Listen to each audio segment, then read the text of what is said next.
নমস্কার। আমার আজকের নিবেদন বিভূতিভূষণ মুখোপাধ্যায়ের লেখা ধর্মতলা টু কলেজ স্কোয়ার। আসুন শুনে নিই আজকের ছোট গল্পটি। আমার গল্প পাঠ যদি আপনাদের পছন্দ হয় চ্যানেলটিকে সাবস্ক্রাইব করে পাশে থাকুন। কমেন্ট করে জানান গল্পগুলি কেমন লাগে।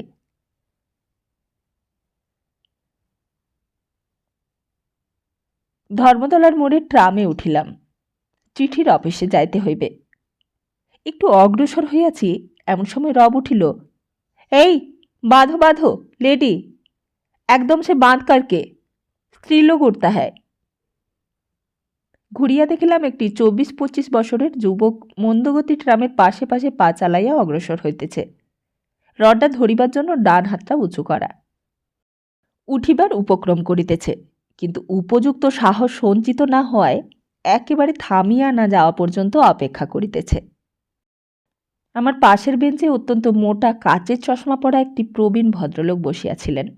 হাত পাচেকের পরেই সবই ঝাপসা দেখেন বলিয়া বোধ হইল, এবং সেই জন্য হাত পাচেকের বাহিরে চারিদিকে এই দুর্ঘটনার সম্ভাবনা রহিয়াছে মনে করিয়া খুবই সতর্ক। একবার পেছন ফিরিয়া দেখিয়া লইয়া একটু রাগতভাবে ড্রাইভারকে বলিলেন, এই ডেড স্টপ করো, লেডি উঠতা হ্যাঁ, শুনতা হ্যাঁ নেই। হাসি পাইল। তা লেডিই বটে। তুলতুলে মেয়েলি ঢঙের চেহারা, ফাঁপা চাদর, সিল্কের পাঞ্জাবি আর লটপটে কাপড়েও অনুরূপ ভাব, সলজ্জ এবং সংকুচিত। এই ট্রাম সম্পর্কিত ব্যাপারে লজ্জা, সংকোচে যেন আরও লুটাইয়া গিয়াছে। ট্রামটা নিশ্চলভাবে থামিয়া গেলে উঠিয়াই কয়েকজনের দিকে চকিতভাবে চাহিয়া দৃষ্টি নত করিল। একটি মেয়ে ট্রামের পেছনের বারান্দাটিতে একটা রড ধরিয়া দাঁড়াইয়াছিল।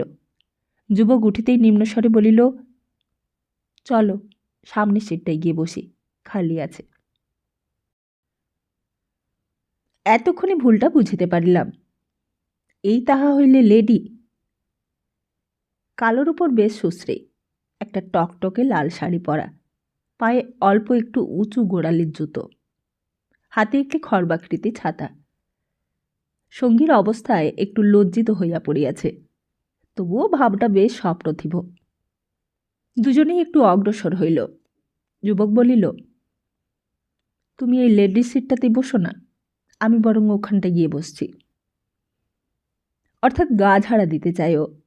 ভিড়ের মধ্যে মেয়েটির সান্নিধ্যে যে কুণ্ঠা, তাহা কোনো মতেই কাটাইয়া উঠিতে পারিতেছে না। মেয়েটি নিশ্চয় তাকে চেনে।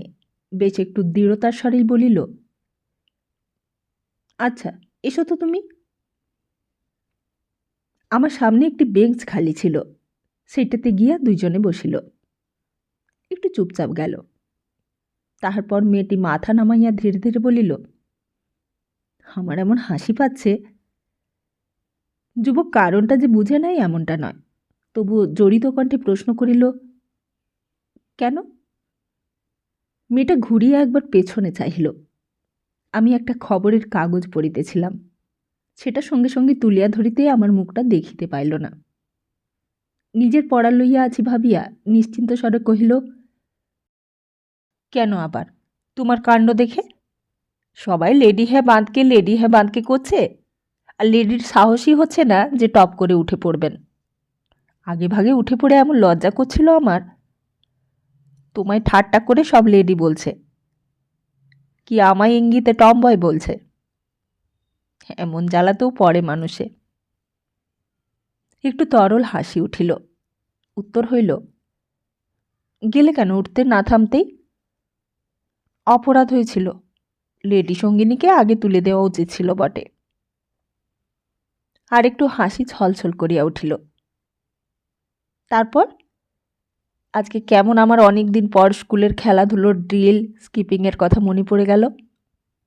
অত শত ভাববার আগেই টুপ করে কখন উঠে পড়লাম, আর ট্রামটা তখন মোটে চলতে আরম্ভ করেছে। তবু কি ভাববে লোকে কে জানে। ভাবুকে, বইয়েই গেল। আহ, সবাই শুনতে পাবে, কি করছো? সাহেব মেমার কি বুঝবে? ফিসফিস করিয়া প্রশ্ন হইল, আর পেছনে? ফিসফিস করিয়া উত্তরও হইল, হিটলার অস্ট্রিয়া দখল করেছে, 6 ইঞ্চি টাইপের বোল্ড হেডলাইন। উনি এখন জার্মানিতে। সেখান থেকে ধর্মতলার কথাবার্তা শোনা যায় না। হাসি ছলছলানি একটু লাগিয়াই আছে। যুবক একবার নিশ্চয় ঘুরিয়া দেখিল। সত্যই কাগজ পড়িতেছি দেখিয়া অনেকটাই আশ্বস্ত হইয়া থাকিবে। বলিল, না, শোনা যায় না, বরং। মেয়েটি প্রশ্ন করিল, বরং কি? বলেই ফেলো। কেউ আমাদের আলাপ নিয়ে মাথা ঘামাচ্ছে না, আর ঘামালে শুনতেই পাবে বড়। পুরনো ট্রামের এই একটা মস্ত সুবিধে, এটার আবার কোথায় কি একটা ঢিলে হয়ে গেছে। বলছিলাম, বরং কাছে সুন্দরী বসে থাকলে হিটলারের বিজয়ের কথা অতি সামান্য বলেই মনে হয়। কালো আবার সুন্দরী, সুন্দরী আবার কালো। এবার তাহার একলার হাসি নয়, 2টি ঘরের মিশ্র হাসি উঠিল, অবশ্য চাপা। যুবকটির বেশি চাপা। একটু নীরব।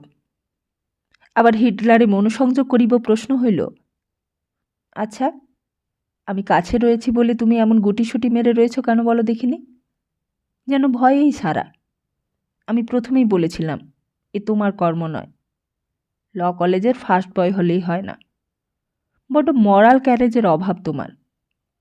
আমি তো তোমার সঙ্গে রয়েছি বলে কাউকেই গ্রাহ্য করি না। পাশে যখন নিজের।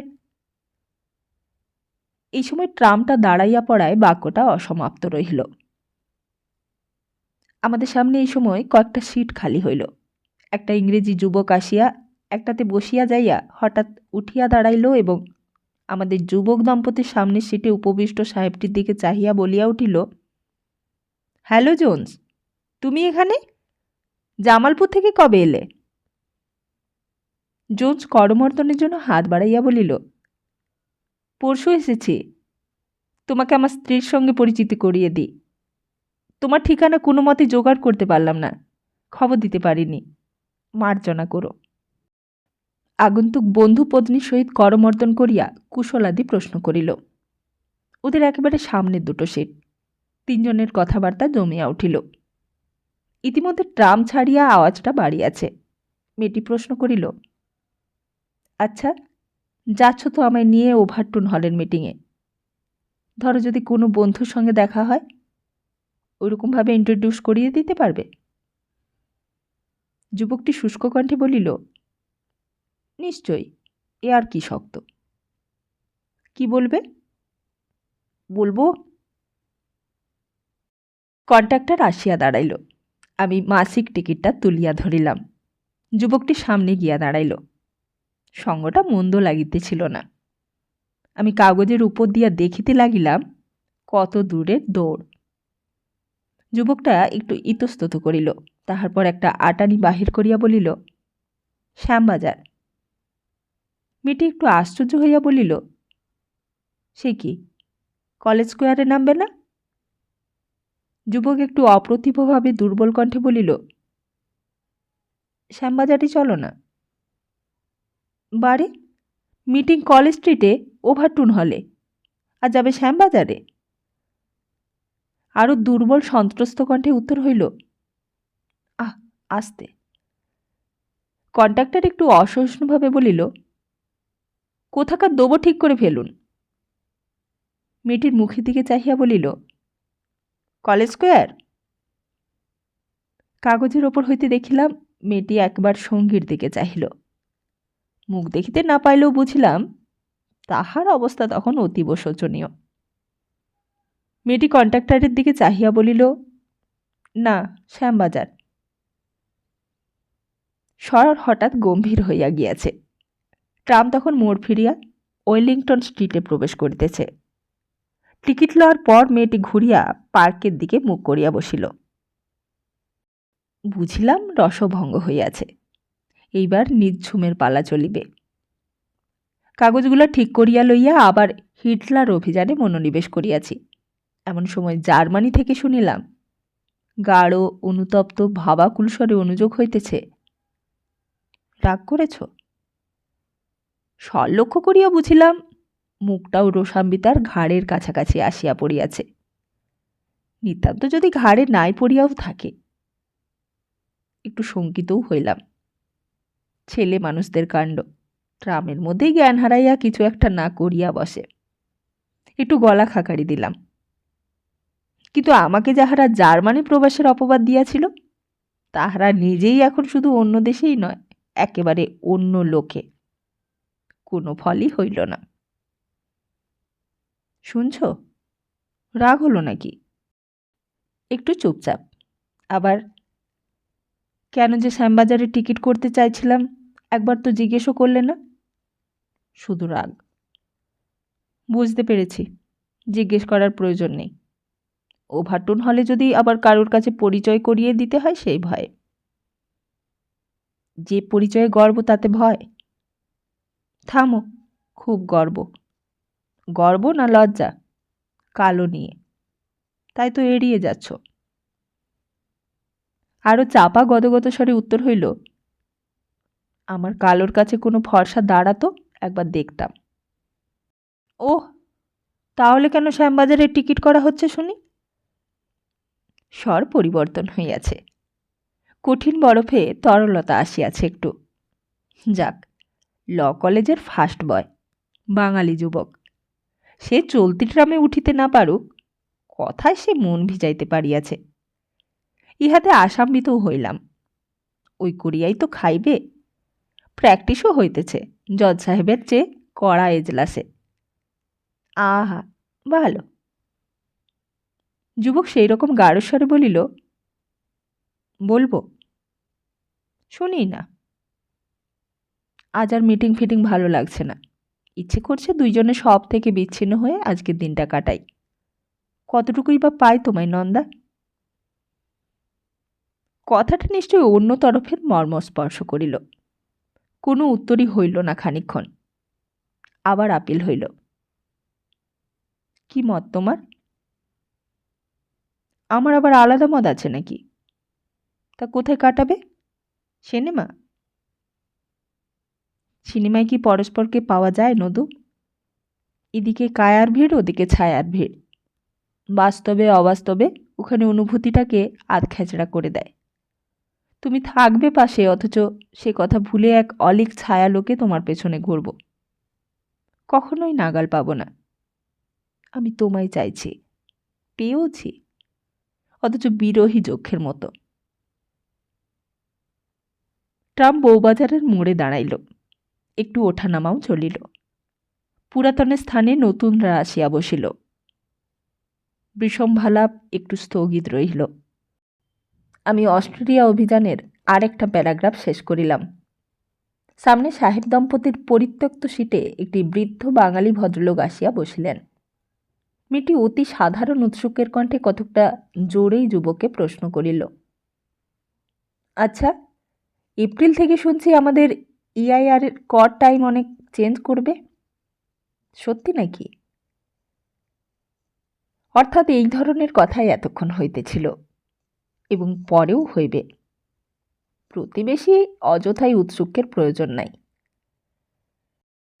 অস্ট্রিয়ার স্বাধীনতার সংলাপ সুখের না হইলেও আমাকে কাগজের আড়ালেই হাসিতে হইল। হীরা আমাদের ভাবে কি?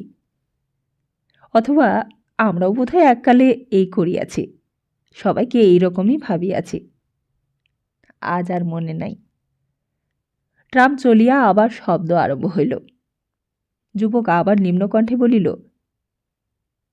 এই ধরো দেশবন্ধু পার্ক, কিংবা আরও দূরে দমদম এরোড্রোমের দিকে, কিংবা।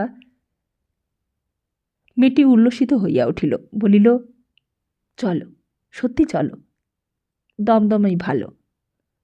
না, আর দ্বিধায় কাজ নেই।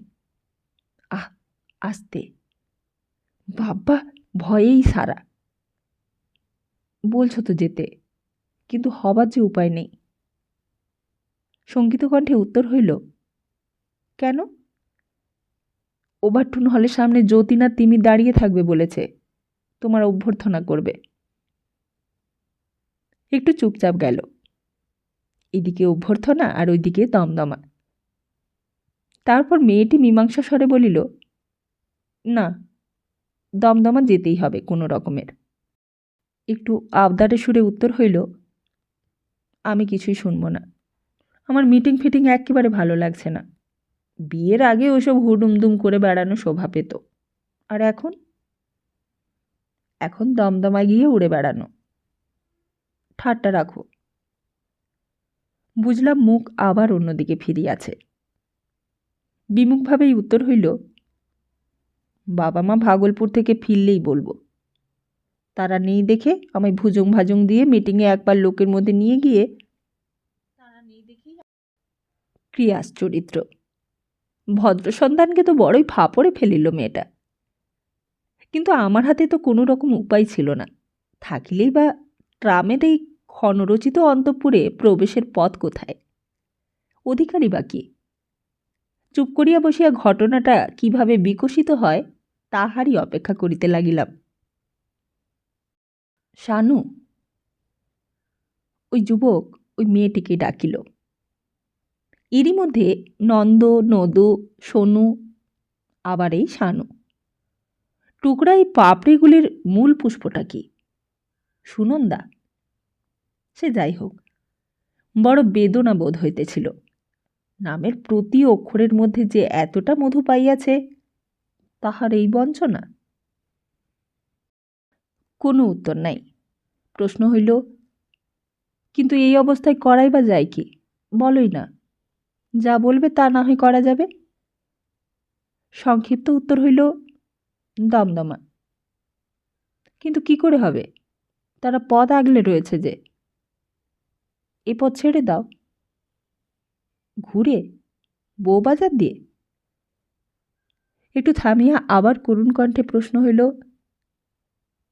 কিন্তু কন্ট্রাক্টরটা জানি আমরা শ্যামবাজারের টিকিট করেছি, আর পাশের সব ভদ্রলোকেরাও দেখেছে শ্যামবাজারের টিকিট করতে। কি ভাববে বলো তো? উঠলেই কন্ট্রাক্টর বলবে শ্যামবাজার এখানে নয় বাবু, আর গাড়ি শুদ্ধ লোক শ্যামবাজার কোথায় তা বলবার জন্য হামড়ে উঠবে। আর সঙ্গে মেয়ে ছেলে দেখলে উপকার করবার জন্য কিরকম হন্যে হয়ে ওঠে তা তো দেখনি। সেই সংকোচ পীড়িতা বীরাময়ী লেডি। এত আপিল উপরোধের পর আবার একটি সংক্ষিপ্ত উত্তর হইল, কন্ট্রাক্টরকে খুশি করো তাহলে। যুবক বিপন্নভাবে একবার এদিক ওদিক চাহিল, অস্পষ্ট সুরে বলিল, কি যে করি? মেডিকেল কলেজ এসে পড়ল এদিকে। আমিও উদ্বিগ্ন হইয়া পড়িতেছিলাম। আদ্যপান্ত শুনিয়া উদ্বিগ্ন না হইয়া গতি ছিল না। আহা, আর বোধহয় 2 মিনিট। তাহার পরেই সংসারের ভাণ্ডার থেকে অতি কষ্টে অপহৃত এই কয়েকটি ঘণ্টা একেবারেই নিষ্ফল হইয়া যাইবে। ওদের ওভারটুন হলে আর মন নাই। যুবকের বোধ হয় সংকোচ, কিন্তু তাহার সঙ্গিনীর মন যে সত্যই মুক্তপক্ষ হইয়া উধাও হইয়াছে, তাহাতে আর সন্দেহ নাই। বাড়ির তুলনায় ওভারটুনই ছিল মুক্ত, কিন্তু দমদমার কাছে তাহাই হইয়া পড়িয়াছে পিঞ্জর। মাত্র 2টি মিনিট। ওদের আজকের দিনের চরম কথাটির এরই মধ্যে কোনো উপায়ই নাই। এই সময় সামনে একটা রিক্সা বাঁচাইতে ট্রামের হঠাৎ ব্রেক দেওয়ায় সবাই যেন হোঁচট খাইয়া সামনে ঝুঁকিয়া পড়িলাম। আমি কাগজ শুদ্ধ যুবকটির বেঞ্চের পিঠে গিয়া পড়িলাম। নিজেকে সামলাইতে হাতের কাগজটা তাহার পাশে ছিটকাইয়া পড়িল। যুবক উঠিয়া বসিয়া কাগজটা আমার হাতে তুলিয়া দিল। একটু যেন সন্দেহের সহিত আমার চোখের দিকে একবার চকিত দৃষ্টি হানিল। আমি কাগজটা লইয়া সহজভাবে বলিলাম, থ্যাঙ্কস। আবার না পড়ার পড়া শুরু হইল। ট্রাম আবার চলিতে আরম্ভ করিল। যুবক কতকটা নিজের মনে কতকটা সঙ্গিনীকে শুনাইয়া বলিল, যদি একটা খবরের কাগজও হাতে থাকত তাহলেও। মেয়েটি গ্রীবা ঘুরাইয়া প্রশ্ন করিল, কি হতো তাহলে? তাহলে ওই জায়গাটুকু, ওই ওভারটুনের সামনে দুইজনে আড়াল হয়ে বসতাম, কাগজের আড়াল দিয়ে। ওরা তো আর ট্রামে উঠে দেখতে আসতো না।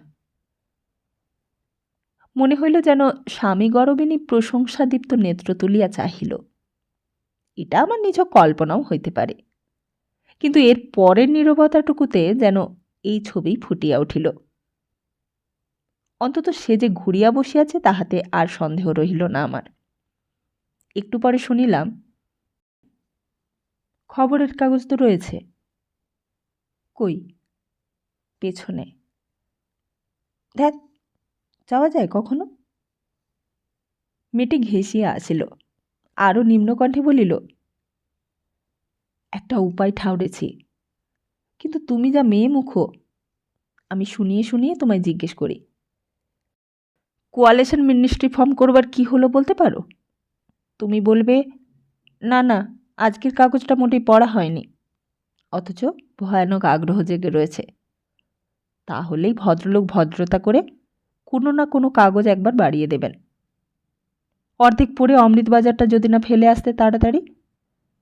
তাহলে আমি শুরু করছি। আচ্ছা, কোয়ালি। যুবকটা একরকম শিহরিয়া উঠিয়া তাহার বাম হাতটা চাপিয়া ধরিল, চাপা ত্রস্ত স্বরে বলিল, না না না নদু, ছি। আবার সে লেডি। ট্রাম কলেজ স্কোয়ারের সামনে আসিয়া দাঁড়াইল। কি নীরব অসহায় উদ্বেগ! আমিও নিশ্চিন্ত ছিলাম না। মাথায় একটা মতলবও আসিয়াছে, কিন্তু দারুণ দ্বিধায় মনস্থির করিয়া উঠিতে পারিতেছিলাম না। আর কিন্তু সময়ও নাই। এর পরের স্টপেজ একেবারে ওভারটোন হলের সামনে। আমি কাগজটি সিটে রাখিয়া দিয়া বেশ জানান দিয়া সাড়ম্বরে উঠিয়া পড়িলাম। দরজার দিকে পা বাড়াইতে এক মাড়োয়ার ভদ্রলোক বলিলেন, বাবুজি, আপনার আকবার রইল যে। আমি ঘুরিয়া দেখিলাম, পলক মাত্রের দ্বিধা।